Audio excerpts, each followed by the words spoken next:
মেয়েদের লেখাপড়া শিখে স্বাবলম্বী হওয়ার পথে পর্বত প্রমাণ বাধার সামাজিক ইতিহাস সারা বিশ্বে কমবেশি প্রায় একই রকম।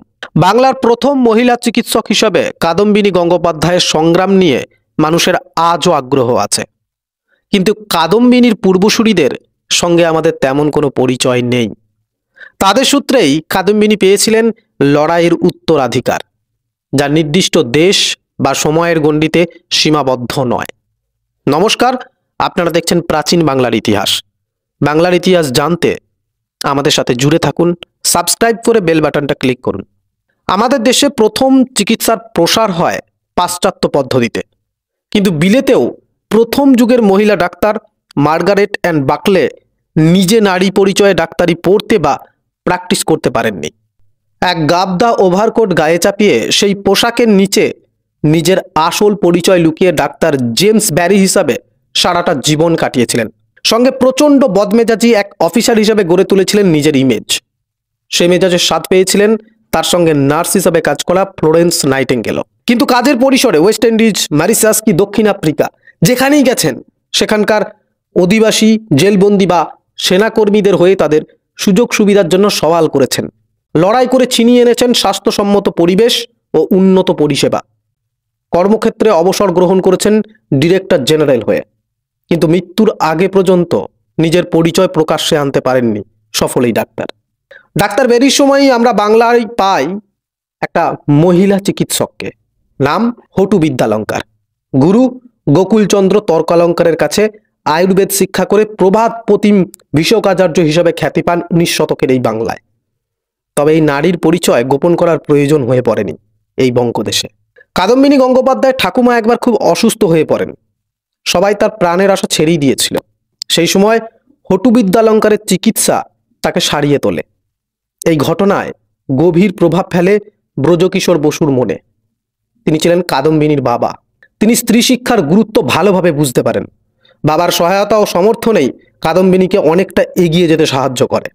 শুধু হটু বিদ্যালঙ্কার নন, 1871 সালের সেন্সাস রিপোর্ট বলছে সেই সময় সারা বাংলায় 505 জন মহিলা কবিরাজি ও হেকিম চুটিয়ে প্র্যাকটিস করছেন। এরা কিন্তু ধাই নয়, শুধুমাত্র সন্তান প্রসব নয়, এই শিক্ষিত মহিলা চিকিৎসকরা বাংলার মহিলাদের সব রকম অসুখের পরিষেবা দিয়েছেন। অন্যান্য কবিরাজও বিনা সংকোচে তাদের কাছে আসতেন কঠিন রোগের সমস্যা নিয়ে আলোচনা করতে। শহর কলকাতাতেই আমরা পাচ্ছি কবিরাজ কাশীনাথ দত্তের স্ত্রীকে, যাকে ইতিহাস মনে রেখেছে যদুর মা নামে। কাশীতে কোনো সন্ন্যাসীর কাছ থেকে চিকিৎসা বিদ্যা আয়ত্ত করে কলকাতায় ফিরে রোগ নিরাময়ের পেশা নেন কাশীনাথ। সেই সব বিদ্যা শিখিয়ে দেন তিনি তার স্ত্রীকে, যিনি তার সহায়ক হিসাবে কাজ করতেন। কবিরাজের মৃত্যুর পর স্বাধীনভাবে সেই সব ব্যবসা চালু রাখেন তার স্ত্রী। বেশ কিছু বনেদি বাড়ির গৃহ চিকিৎসক হিসেবে নিযুক্ত ছিলেন যদুর মা। তার সুনামের পরিচিতি মেলে ঈশ্বর গুপ্তের লেখায়, ডাক্তার কবিরাজ রণে যারে হারে, যদুর জননী গিয়া জয় করে তারে। 19 শতকের কলকাতার চিকিৎসা মানচিত্রে আর এক শ্রেণীর পরিষেবা প্রদানকারীর খোঁজ পাই, যাদের সম্পর্কে চরক সংহিতায় লেখা আছে। শ্লোকটির মধ্যে প্রথাগত আয়ুর্বেদ শিক্ষায় শিক্ষিত চিকিৎসকদের একটা সূক্ষ্ম যাত্রাভিমানের সুর অনেকেই চিহ্নিত করেছেন। সেই আলোচনায় না ঢুকে আক্ষরিক অর্থ দেখলে আমরা বুঝতে পারি যে মালাকার, চর্মকার, নাপিত, রজক এবং পাড়ার বৃদ্ধ রাড়ি এরাই কলিকালের চিকিৎসক। কথাটা কিন্তু ঐতিহাসিক সত্য। কবিরাজ ও হেকিমদের পাশাপাশি এই শ্রেণীর চিকিৎসকরা একসময় গ্রাম বাংলাতে তো বটেই, এমনকি শহর কলকাতাতেও রোগ ব্যাধিতে অনেক মানুষের আশ্রয় ছিলেন। এমনই একজনের খোঁজ পাওয়া যায় 19 শতকের কলকাতায়।